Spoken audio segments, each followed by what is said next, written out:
97 Mustang GT. My high side air conditioner port was leaking.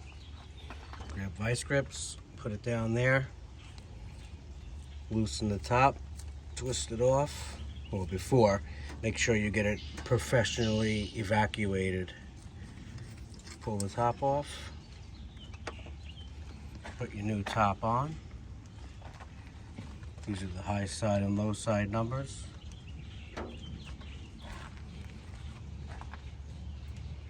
Put your new high side on, tighten it up.